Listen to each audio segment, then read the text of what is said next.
If your carrot tops look thick and green, but you keep pulling up short, crooked roots that split into 2 or 3 pieces, then there's a good chance you are making one container mistake that ruins the harvest, long before you ever see a problem above the soil. I learned this the hard way after growing what looked like the healthiest carrots I had ever seen in pots. From the top, everything seemed perfect. The leaves were strong. The color was deep green. I was already thinking about how many carrots I would harvest. Then I pulled the first one and felt that sinking feeling. Instead of a long straight carrot, I found a twisted root that looked more like a little tree branch. The next one was even worse. Some were tiny, some were forked, some stopped growing halfway down. What surprised me most was that the plants never gave me any warning. Have you ever had that happen? You do everything you think is right and still end up disappointed at harvest time. If this happened to you, then you are not alone, because most people focus on the part they can see and completely miss what is happening underneath. For years, I thought forked carrots came from bad seeds or poor weather. That is what many gardeners believe. But here is where things get interesting. The real problem often starts the day the container is filled. A small choice that seems harmless can decide whether your carrots grow straight and full or end up stunted and split. Most people never notice it because the tops continue growing normally. That is why this mistake keeps happening season after season. I know gardeners who changed seeds every year trying to fix the problem when the seeds were never the issue. There is another reason most people overlook, and it has to do with something hidden inside the container where the root is trying to grow. Once I finally understood what was happening, my harvest changed almost immediately, and I stopped wasting time, money, and space on disappointing crops. In the next part, I want to show you exactly what I found when I emptied one of those containers and why that discovery explained years of failed carrot harvests. The answer was much simpler than I expected, and it changed the way I prepare every carrot container today. When I finally emptied that container onto a tarp in the yard, I expected to find some disease or insect damage. Instead, I found something much simpler and much more common. The soil looked fine on the surface, but a few inches down there were hard clumps scattered all through the container. Some were small. Some were the size of a fist. Every carrot root that touched one of those clumps had changed direction. Some split into 2 roots. Others curled around the obstacle and stopped growing properly. A few had tried so hard to get around the blockage that they became twisted and thin. That day taught me something I wish I had learned years earlier. Carrots do not care how beautiful the top of the container looks. They care about what happens below. Most people fill a pot with bagged soil and assume the job is finished. I used to do exactly the same thing. I would open the bag, dump it into the container level, the top, and start planting.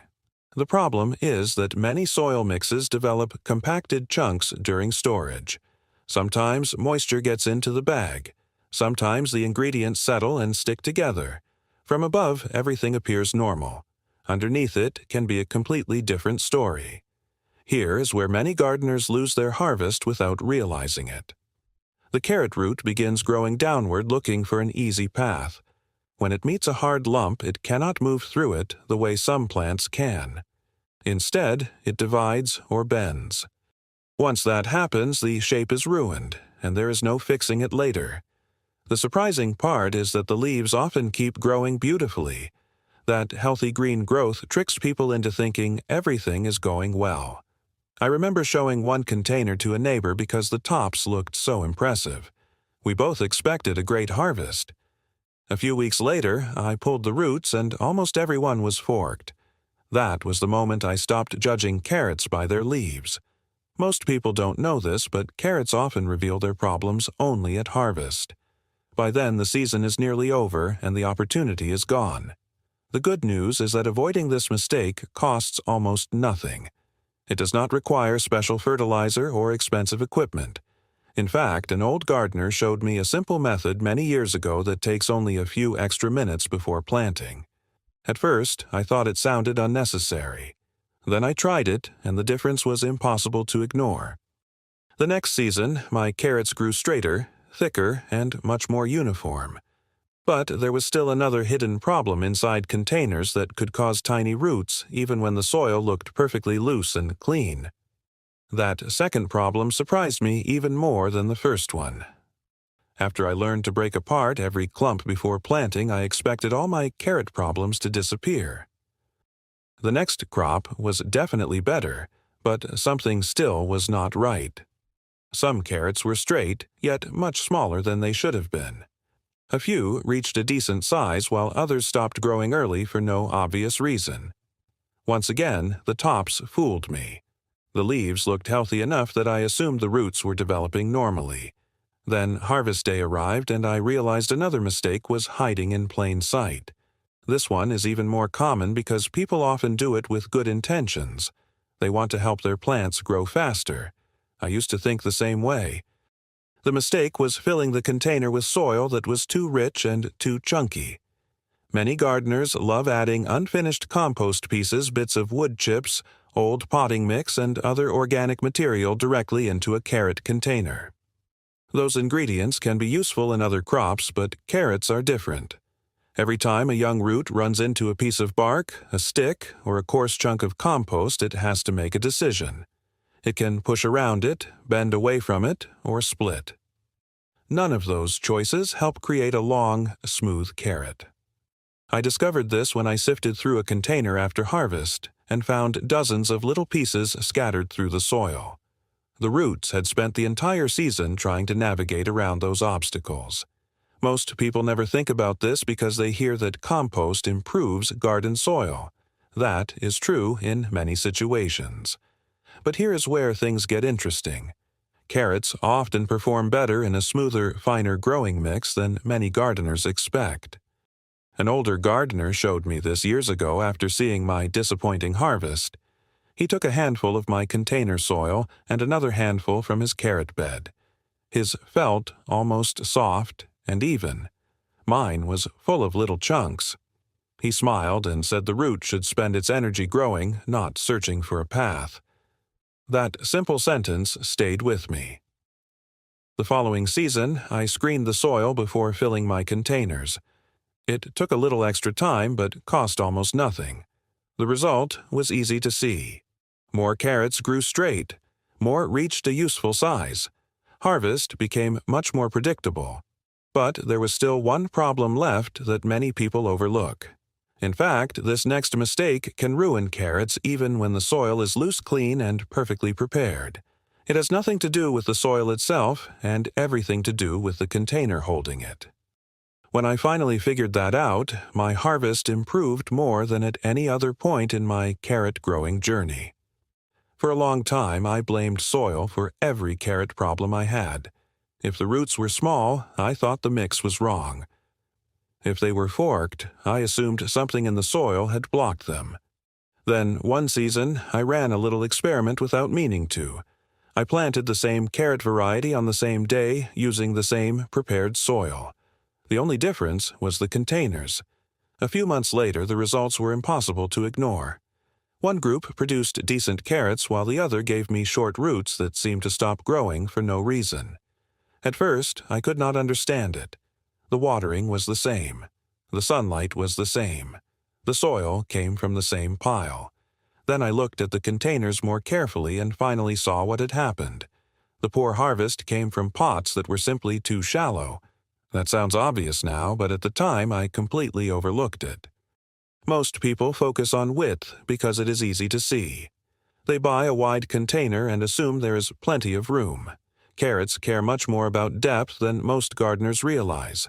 When a growing root reaches the bottom too early, it often stops extending normally. Some roots bend sideways. Some become short and thick.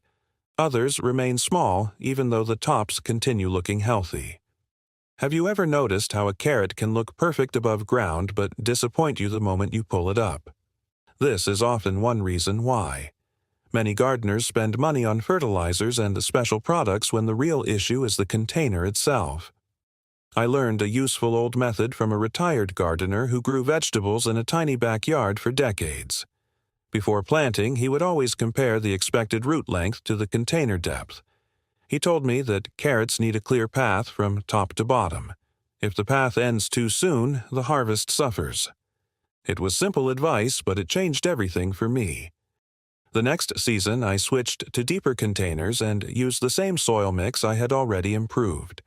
The difference was remarkable. More roots reached full size. More carrots came out straight. Harvesting became exciting again instead of disappointing. But here is the real problem. Even gardeners who use deep containers often make another mistake right after planting. It seems harmless, and many people believe it helps the crop. I believed it too for years. Yet this single habit can leave you with crowded roots competing for space and producing carrots that never reach their potential. Once I understood that mistake, I started getting the kind of harvests I had wanted all along. When I finally switched to deeper containers, I thought I had solved the whole puzzle. The roots had more room. The soil was smoother. The harvest improved. Yet there were still seasons when the carrots came out thinner than expected. They were healthier than before, but not nearly as large as the seed packet suggested.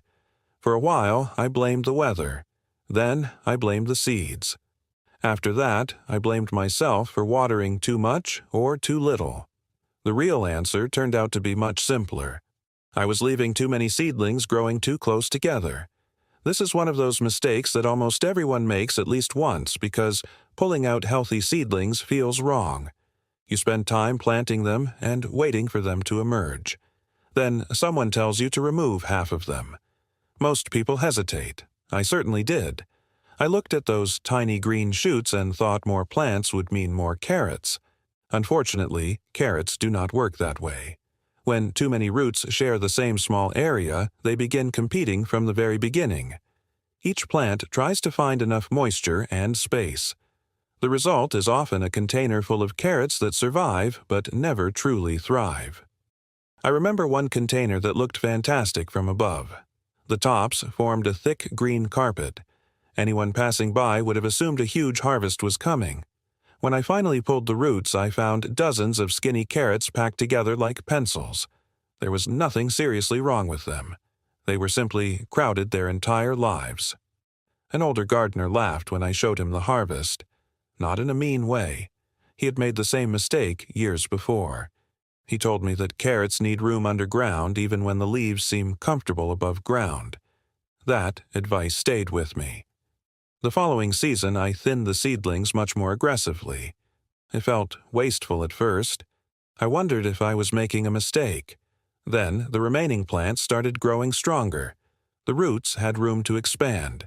By harvest time, I had fewer carrots in number but far more usable carrots overall. Most people don't know this because they judge success by how many seedlings appear. The real measure comes months later when the roots are pulled from the soil. Here is where things get interesting. Even after fixing spacing, there was one final habit that affected the shape and size of my carrots more than I expected. It cost nothing to change and took almost no extra effort. Yet most gardeners continue doing it season after season without realizing what it does below the surface. Once I stopped making that mistake, the difference became clear every single harvest. The last mistake took me longer to understand than all the others because it seemed like a good habit. In fact, many gardeners are proud of doing it. I know I was. Every time the surface of the container started looking dry, I would grab the watering can and give the carrots a little drink. It felt responsible. It felt like I was helping the plants. The leaves stayed green and everything appeared healthy. The problem was that I was watering too often and too lightly. I was keeping the top layer moist, while the deeper part of the container never received enough consistent moisture. Carrot roots do not live only near the surface. They are trying to travel downward. When water stays mostly in the upper layer, the roots often struggle to develop the way they should. Some remain smaller than expected. Others become uneven. A few may even split when periods of dryness are followed by sudden heavy watering. I discovered this during one particularly hot season. I was watering almost every day and still getting disappointing results. That made no sense to me. The plants never looked thirsty. Then an old gardener showed me something I had never thought to check. He pushed his finger deep into the soil while I only looked at the surface. A few inches down the container was much drier than I realized. The top looked perfect while the lower root zone needed moisture. That moment explained years of confusion. Most people focus on what they can see. Carrots respond to what is happening where the root is growing. From that season forward, I changed my approach. Instead of frequent shallow watering, I watered more thoroughly and allowed the moisture to move deeper into the container. It did not require special equipment. It did not cost anything. It simply required paying attention to what was happening below the surface instead of reacting to the appearance of the top layer. The results became noticeable surprisingly fast. The roots developed more evenly. Harvests became more reliable.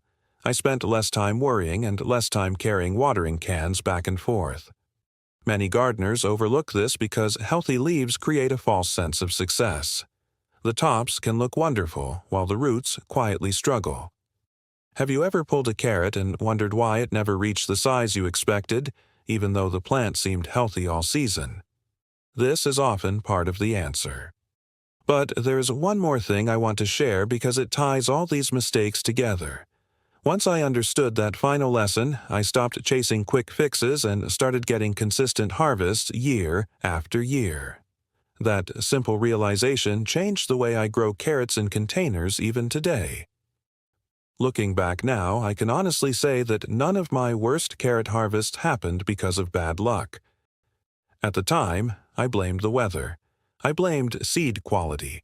I blamed insects and even the season itself. The truth was much simpler. Nearly every disappointing harvest could be traced back to a few small decisions I made before the carrots ever had a chance to grow properly. That is why I wanted to share this story. If your carrot tops look healthy but the roots come out forked, twisted, or disappointingly small, there's a good chance the problem started underground long before harvest day. Once I began breaking apart soil clumps, the roots had a clearer path. Once I removed coarse pieces from the mix, the carrots stopped fighting their way around obstacles. When I switched to deeper containers, the roots finally had room to reach their natural size. When I thinned crowded seedlings, the remaining carrots gained the space they needed. And when I changed my watering habits, the entire container became a better place for roots to develop. None of these changes were expensive. That is one of the things I appreciate most. There was no need for fancy tools. No need for costly products. Most of the improvements came from slowing down and paying attention to details that many people overlook. I think that is one reason these old methods continue working decade after decade. They are simple, they are practical, and they can be repeated every season without adding extra expense. Most people don't know this, but growing good carrots is often about removing problems rather than adding more things. We sometimes assume success comes from buying another product or trying another fertilizer. In my experience, the biggest improvements happened when I stopped getting in the plant's way. If this happened to you in the past, then you are far from alone. Almost every gardener who grows carrots in containers has faced at least one of these problems. The good news is that once you recognize them, they become much easier to avoid. The next time you fill a container and plant carrot seeds, you will know what to look for before the first leaf even appears. And that changes everything. There is something satisfying about pulling a straight, full-sized carrot from a container after a season of patience. It never gets old for me. Even after all these years, I still enjoy that moment. And once you see the difference these simple changes can make, you may start looking at every container crop a little differently. Sometimes the smallest adjustment before planting creates the biggest reward at harvest.